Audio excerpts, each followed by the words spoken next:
So now that we got our cake mix mixed together,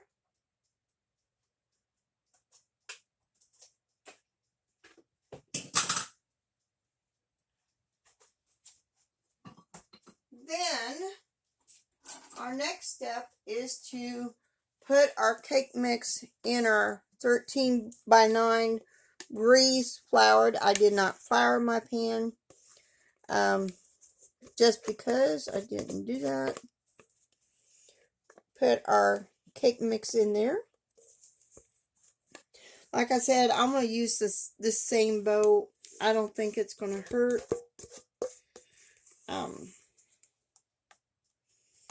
To do that, so I'm going to get this cake mix all in there. Then we're going to mix up our cherry part of it. So hang on.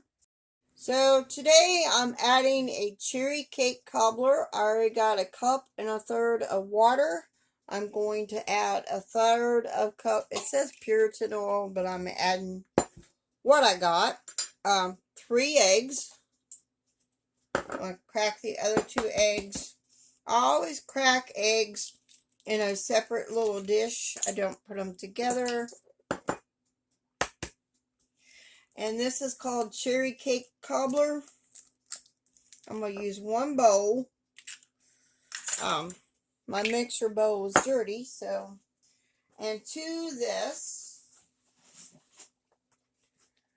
2 our water oil mixture, we are going to, hold on a second. I've already greased a 13 by 9 pan that I'm going to put the cobbler in, and I've also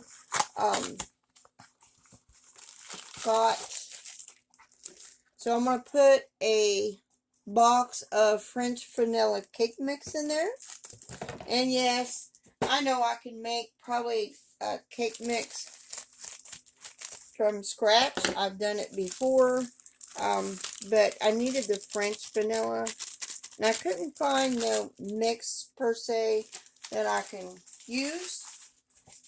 So we're going to mix this up. I'm going to go get my electric mixer and mix this up, and then pour it in our prepared pan that we have greased and floured, which is supposed to be a 13 by 9 by 2 inch pan. So I'm going to get that done, and I'll be back for the next section. So now that we got our sugar and cornstarch mixed together, we need to add 2 cans of pitted red Tart Cherries, undrained. And these are my home can because I do have a cherry tree.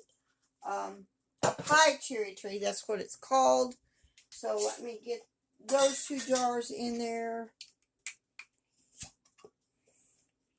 And this is 2 pints I'm adding to this undrained, and they were pitted. So now we need to add 2 tablespoons of melted butter to this. A 3/4 teaspoon of almond extract. There's a half.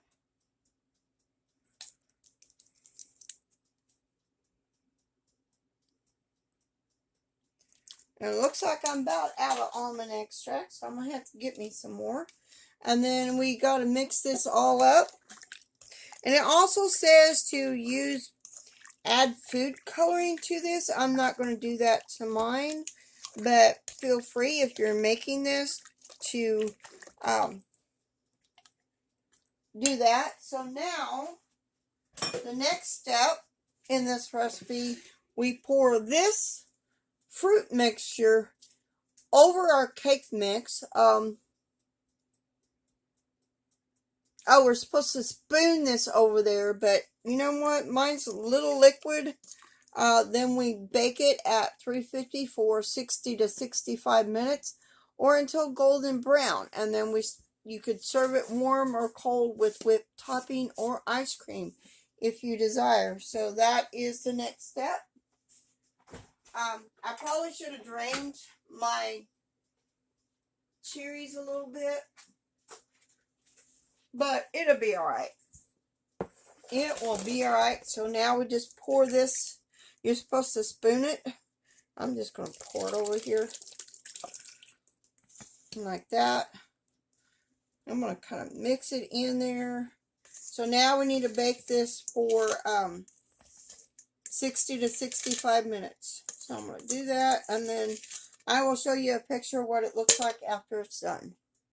So in a large bowl, I need to add, mix together 1 cup of sugar and 2 tablespoons of cornstarch. Mix those together. And I'm using the same bowl that I mixed the cake mix in, just because, to make it easier. So we got that mixed together. Now we need to add a few more ingredients, so hold on while I get those.